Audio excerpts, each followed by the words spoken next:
வணக்கம். தமிழருவியின் பிரதான செய்திகள். இன்று 17 மார்ச் மாதம் 2026 செவ்வாய்க்கிழமை. இன்றைய பிரதான செய்திகளுக்குள் உங்களை அழைத்து செல்லும் நான் மலரவன். இன்றும் பிரதான செய்திகள் வாயிலாக தாயகம் மற்றும் சர்வதேச செய்திகளோடு இணையலாம். முதலில் தாயக செய்திகள். ஒவ்வொரு வாரமும் புதன்கிழமையை அரச விடுமுறை தினமாக பிரகடனப்படுத்துவதற்கு தீர்மானிக்கப்பட்டுள்ளதாக அத்தியாவசிய சேவைகளின் ஆணையாளர் நாயகம் தெரிவித்துள்ளார். அரசாங்க தகவல் திணைக்களத்தில் இடம்பெற்ற விசேட செய்தியாளர் சந்திப்பில் அவர் இதனை தெரிவித்துள்ளார். தற்போது போதுமான அளவு எரிபொருள் கையிருப்பில் உள்ள போதிலும் எதிர்காலத்தில் ஏற்படக்கூடிய நெருக்கடிகளை கருத்தில் கொண்டு இந்த தீர்மானம் எடுக்கப்பட்டுள்ளதாக குறிப்பிட்டார். சுகாதாரம், நீர்வளங்கள், மின்சாரம், சுங்கம் உள்ளிட்ட அத்தியாவசிய சேவை வழங்கல் துறைகளுக்கு இந்த விடுமுறை விலக்கு அளிக்கப்பட்டுள்ளது. எனினும் பாடசாலை, நீதிமன்றம், பல்கலைக்கழகங்கள் உள்ளிட்டவர்களிலும் ஏனைய அனைத்து அரச பணியாளர்களுக்கும் இந்த விடுமுறை தினம் பொருந்தும் என தெரிவிக்கப்பட்டுள்ளது. அதே நேரம் ஏனைய 4 நாட்களில் பணிக்கு அழைக்கப்படும் பணியாளர்களின் எண்ணிக்கை தொடர்பில் தீர்மானம் எடுக்க நிறுவன தலைவர்களுக்கு அதிகாரம் அளிக்கப்பட்டுள்ளது.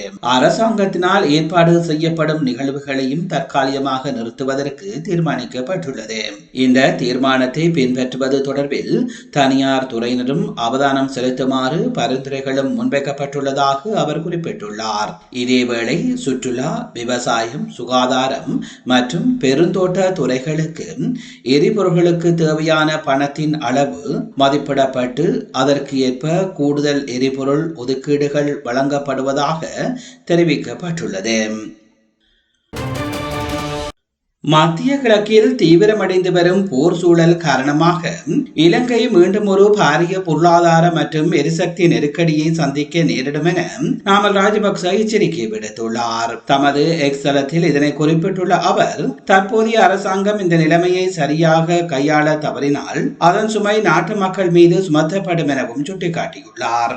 ஏற்கனவே கடுமையான பொருளாதார அழுத்தங்களையும் மின்சாரம் மற்றும் எரிசக்தி விநியோகத்தில் பல்வேறு பலவீனங்களையும் எதிர்கொண்டுள்ள இலங்கைக்கு சர்வதேச சந்தையில் ஏற்படும் மாற்றங்கள் பெரும் அச்சுறுத்தலாக அமைந்துள்ளதாக அவர் குறிப்பிட்டுள்ளார். ஹோர்மூஸ் நீர்நிலை போன்ற முக்கிய கடல் மார்க்கங்கள் முடக்கப்படும் அபாயம் உள்ளதால் உலக சந்தையில் எண்ணெய் விலைகள் அதிகரித்து வருகின்றன. இது இலங்கையின் உள்நாட்டு எரிபொருள் விலைகளில் நேரடி தாக்கத்தை ஏற்படுத்தும். அத்துடன் வெளிநாட்டு எரிசக்தி உட்கட்டமைப்புகள் மீதான தாக்குதல்கள் இலங்கையின் மின்சார உற்பத்திக்கு தேவையான மூலப்பொருட்களின் இறக்குமதியை பாதிக்கும். இந்த இக்கட்டான சூழலை எதிர்கொள்ள அரசாங்கம் முறையான திட்டங்களை கொண்டிருக்க வேண்டும் என வலியுறுத்தியுள்ள அவர், நிர்வாக தவறுகள் ஏற்பட்டால் நாடு மீண்டும் ஒரு மனிதாயமான மற்றும் பொருளாதார அதிர்ச்சியை சந்திக்க நேரிடும் என குறிப்பிட்டுள்ளார். இதனிடையே யுத்தம் வெறும் இராணுவ இலக்குகளை தாண்டி எண்ணெய் சுத்திகரிப்பு நிலையங்கள் மற்றும் கப்பல் போக்குவரத்து பாதைகளை நோக்கி நகர்ந்துள்ளமை கவலைக்குரியது எனவும், இது போர்க்களத்தை தாண்டி இலங்கை போன்ற நுகர்வு நாடுகளின் வாழ்வாதாரத்தை பாதிக்கும் ஒரு பேரழிவாக உருவெடுக்க கூடும் எனவும் நாமல் ராஜபக்ச தெரிவித்துள்ளார்.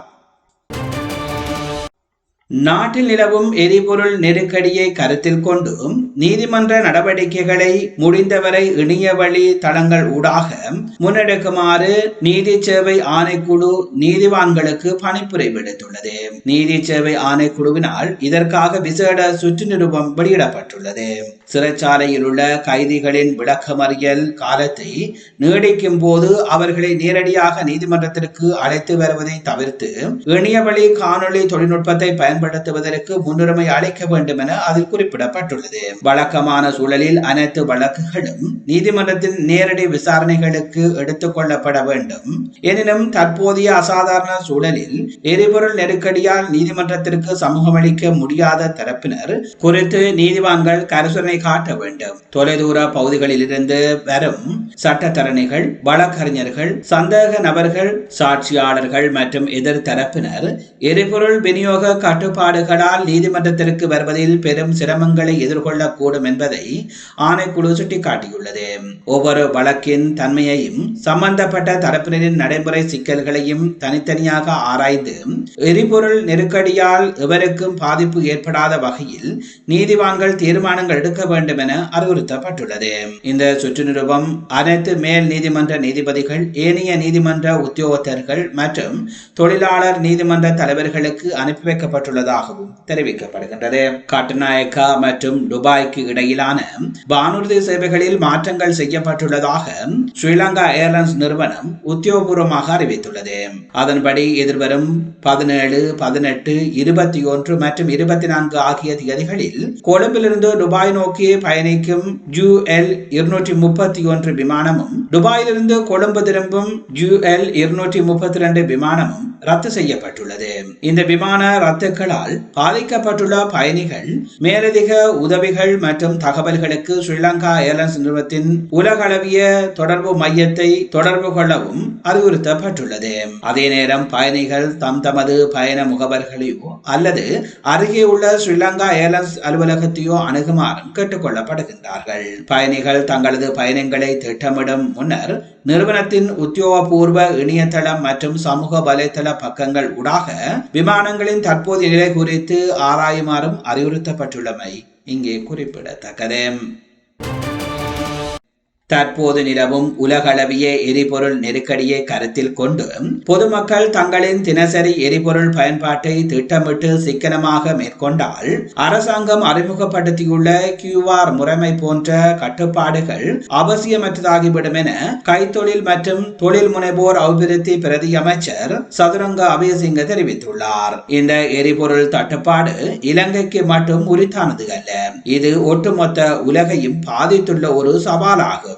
எனவே சமூகமாக ஒன்றிணைந்து இந்த நெருக்கடியை எதிர்கொள்ள வேண்டியது அவசியம் எனவும் குறிப்பிட்டார். கடந்த மாதத்துடன் ஒப்பிடும் போது இந்த மாதம் எரிபொருள் பயன்பாட்டை 20% முதல் 30% வரை குறைத்துக் கொள்வது ஒவ்வொரு குடிமக்களின் பொறுப்பாகும். தேவையற்ற பயணங்களை தவிர்ப்பதுடனும் முடிந்தவரை பொது போக்குவரத்து சேவைகளை பயன்படுத்துவதன் மூலம் நாட்டின் எரிபொருள் தேவையை பெருமளவு குறைக்க முடியும். QR முறைமை, கூப்பன்கள் அல்லது ஒதுக்கீட்டு முறை என்பது தொழில்நுட்ப ரீதியான கருவிகள் மட்டுமே. மக்கள் முன்வந்து தங்களின் எரிபொருள் பயன்பாட்டை குறைத்துக் கொண்டால் இத்தகைய தொழில்நுட்ப கட்டுப்பாடுகள் அவசியமில்லை என தெரிவித்தார். சுகாதாரம், பாதுகாப்பு, பொது போக்குவரத்து மற்றும் உற்பத்தி துறை ஆகிய அத்தியாவசிய சேவைகள் தடையின்றி இயங்குவதை உறுதி செய்ய சாதாரண குடிமக்கள் தங்களின் தனிப்பட்ட எரிபொருள் பயன்பாட்டை கட்டுப்படுத்த வேண்டும் எனவும் குறிப்பிட்டார். இந்த நெருக்கடியானது வெளிநாடுகளிலிருந்து வந்த சவாலாகும். சமூகமாக நாம் இணைந்து செயல்பட்டால் அடுத்த 2 அல்லது 3 மாதங்களுக்குள் மீண்டும் பழைய நிலைக்கு திரும்ப முடியும். மக்கள் இந்த தியாகத்தை செய்ய தவறினால் நெருக்கடி தீவிரமடைய வாய்ப்பு உள்ளது எனவும் சுட்டிக்காட்டியுள்ளமை இங்கே குறிப்பிடத்தக்கது. நீங்கள் பார்த்துக் கொண்டிருப்பது தமிழருவியின் பிரதான செய்திகள் வாயிலாக தாயக செய்திகள். இனி தொடர்ந்து இடம்பெறுபவை சர்வதேச செய்திகள். மத்திய கிழக்கில் போர் பதற்றம் உச்சமடைந்துள்ள நிலையில் ஈரானிய ஆயுத படைகளின் ஊடக பேச்சாளர் இப்ராஹிம் சொல்பகாரி அமெரிக்கா ஜனாதிபதி டொனால்ட் ட்ரம்பிற்கு ஆங்கிலத்தில் நேரடி எச்சரிக்கை ஒன்றை விடுத்துள்ளார். வெள்ளை மாளிகையில் ட்ரம்ப் அவசர ஊடகவியலாளர் சந்திப்பை நடத்த தயாராகி வரும் நிலையிலேயே இந்த செய்தி வெளியாகியுள்ளது. தற்போது கிட்டத்தட்ட மூடப்பட்டுள்ள ஹோர்மூஸ் நீர்நிலை ஊடாக செல்லும் கப்பல்களுக்கு பாதுகாப்பு அளிக்க நேட்டோ நாடுகள், ஆசியா நாடுகள் மற்றும் ஏனைய நட்பு நாடுகள் முன்வர வேண்டும் என ட்ரம்ப் நிர்வாகம் வலியுறுத்தி வருகின்றது. எனினும் அமெரிக்காவின் இந்த கோரிக்கைக்கு பல நாடுகள் தயக்கம் காட்டி வருகின்றன. இந்த நிலையில் ஜனாதிபதி ட்ரம்ப் தனது சமூக வலைதள பதிவின் மூலம் பிரித்தானியா, பிரான்ஸ் மற்றும் சீனா உள்ளிட்ட 7 நாடுகளுக்கு பகிரங்கமாக அழுத்தம் கொடுத்துள்ளார். இருப்பினும் ஜப்பான் மற்றும் ஆஸ்திரேலியா தமது நாட்டு போர்க்கப்பல்களை அனுப்ப போவதில்லை என திட்டவட்டமாக மறுத்துவிட்டன. பிரித்தானியா வான்வழி கன்னிவடி அகற்றும் பணிகளை மேற்கொள்ள பரிசீலித்தாலும் மேலதிக படைகளை அனுப்ப தயக்கம் காட்டுகிறது. அதே நேரம் அமெரிக்காவின் கோரிக்கையை சீனா முற்றாக புறக்கணித்துள்ளது. இந்த நிலையில் எதிர்வரும் ஊடகவியலாளர் சந்திப்பின் போது ஹோர்முஸ் நீர்நிலையை எரிபொருள் இறக்குமதிக்கு அதிகம் பயன்படுத்தும் நாடுகள் அதன் பாதுகாப்பிற்கு பொறுப்பேற்க வேண்டும் என ட்ரம்ப் வலியுறுத்துவார் என எதிர்பார்க்கப்படுகிறது. தமது சொந்த தேவையையும் பாதுகாப்பையும் உறுதி செய்ய அந்தந்த நாடுகளே முன்வர வேண்டும் என்ற நிலைப்பாட்டிலேயே ட்ரம்ப் உறுதியாக உள்ளதாகவும் தெரிவிக்கப்படுகின்றது. மத்திய கிழக்கில் நீடித்து வரும் போரின் ஒரு பகுதியாக இஸ்ரேலிய இராணுவத்தின் தென் பிராந்திய கட்டளை தலைமையகம் மற்றும் ரஃபேல் ஆயுத நிறுவனத்தின் தளங்கள் மீது ஈரான் பாரிய தாக்குதல்களை நடத்தியுள்ளது. இந்த தாக்குதல்கள் தற்போதைய போரின் 56வது அலை தாக்குதல்கள் என ஈரானிய இஸ்லாமிய புரட்சிகர காவற்படை அறிவித்துள்ளது. இதில் இஸ்ரேலின் பாதுகாப்பு உட்கட்டமைப்புகள் மற்றும் ஆயுத கிடங்குகள் இலக்கு வைக்கப்பட்டுள்ளன. கத்தாரில் அமைந்துள்ள அமெரிக்காவின் மிக முக்கியமான விமான தளத்தின் மீதும் ஈரான் ஏவுகணை தாக்குதல்களை நடத்தியுள்ளதாக ஈரானிய இஸ்லாமிய புரட்சிகர காவற்படை தெரிவித்துள்ளது. ஈராக்கின் குர்திஸ்தான் பிராந்தியத்தில் உள்ள ஏர்வில் பகுதியில் தங்கியுள்ள ஆயுதமேந்திய எதிர்ப்பு குழுக்களின் நிலைகள் மீதும் ஈரானின் ட்ரோன் பிரிவினர் தாக்குதலை நடத்தியுள்ளனர். கடந்த பிப்ரவரி 28ஆம் தேதி அன்று அமெரிக்கா மற்றும் இஸ்ரேல் இணைந்து ஈரான் மீது நடத்திய தாக்குதலில் ஈரானின் உச்ச தலைவர் கொல்லப்பட்டதை தொடர்ந்து மத்திய கிழக்கு பிராந்தியம் முழுவதும் போர் பரவியுள்ளது. ஈரான் மீதான அமெரிக்கா இஸ்ரேலிய போர் இன்னமும் சில வாரங்களுக்கு நீடித்தால் மசகு எண்ணெய் விலை கற்பனை செய்ய முடியாத அளவிற்கு உயரக்கூடும் என தெரிவிக்கப்படுகின்றது. தற்போது ஒரு பீப்பாய் எண்ணெய் $100 உள்ள நிலையில் போர் நீடித்தால் இது $120 முதல் $150 வரை அதிகரிக்க வாய்ப்பு உள்ளது. போர் என்று நிறுத்தப்பட்டாலும் சந்தை மீண்டும் பழைய நிலைக்கு திரும்ப வாரக்கணக்கில் அல்லது மாதக்கணக்கில் காலம் எடுக்கும் என தெரிவிக்க படுகின்றது. நீங்கள் பார்த்துக் கொண்டிருப்பது தமிழறிவியின் பிரதான செய்திகள் வாயிலாக தாயகம் மற்றும் சர்வதேச செய்திகள். தாயகம் மற்றும் சர்வதேச செய்திகள் இத்துடன் நிறைவு பெறுகின்றன. செய்திகள் தொடர்பான உங்கள் அன்பான கருத்துக்களை கீழே பதிவு செய்வதோடும் எமது சேனலை உங்கள் உறவுகள் நண்பர்களுக்கு தெரியப்படுத்தி அவர்களை இணைத்துக் கொள்மாறு அன்பாக கேட்டுக் கொள்வதோடு விடுந்திருக்கின்ற இன்றைய பொழுது உங்கள் எல்லோருக்கும் ஒரு நல்ல பொழுதாக அமைய எல்லாம் வல்ல இறைவனை வேண்டி உங்களிடம் விடைபெறும் நான் என்றும் உங்களுடன் அணைந்திருக்கும் மலரவன் மீண்டும் இன்னும் ஒரு பிரதான செய்திகள் வாயிலாக சந்திக்கின்றேன். அதுவரையில் நன்றி, வணக்கம்.